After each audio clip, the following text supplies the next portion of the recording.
रसूल सल्लल्लाहु अलैहि वआलिहि वसल्लम ने फरमाया, क़यामत की निशानियों में से ये भी है कि कुरान और हदीस का इल्म उठा लिया जाएगा और जहालत बढ़ जाएगी, ज़िना की कसरत हो जाएगी और शराब लोग ज़्यादा पीने लगेंगे, मर्द कम हो जाएंगे और औरतों की तादाद ज़्यादा हो जाएगी।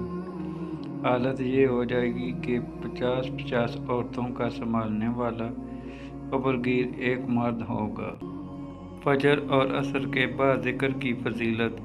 रसूल सल्लल्लाहु अलैहि वसल्लम ने फरमाया, मुझे ऐसे लोगों के साथ बैठना हज़रत इस्माईल की औलाद में से 4 ग़ुलामों को आज़ाद करने से ज़्यादा पसंद है, जो नमाज फजर से ज़ुलूए आफ्ताब तक अल्लाह का ज़िक्र करते हैं।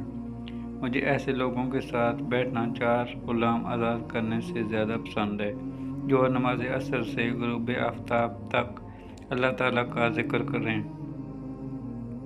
हदीस मुबारक। ख़त्मुल मुरसलीन ने फरमाया, अल्लाह ताला को सबसे बढ़कर महबूब बंदे वो हैं जो लोगों के काम आने वाले हैं।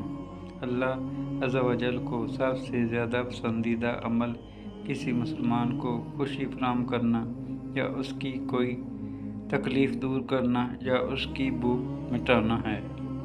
मफ़हूम हदीस मुबारक। हज़ूर अकरम सल्लल्लाहु अलैहि वसल्लम ने फरमाया, आखिर ज़माना में ऐसे लोग होंगे जो ज़ाहिर में दोस्त होंगे मगर अंदरूनी तौर पर दुश्मन होंगे। अर्ज़ किया गया, रसूलल्लाह ये किस वजह से होगा? रसूल सल्लल्लाहु अलैहि वसल्लम ने इरशाद फरमाया, एक दूसरे से गरज की वजह से ज़ाहिरी दोस्ती होगी और अंदरूनी दुश्मनी की वजह से वही एक दूसरे से खौफज़दा भी रहेंगे।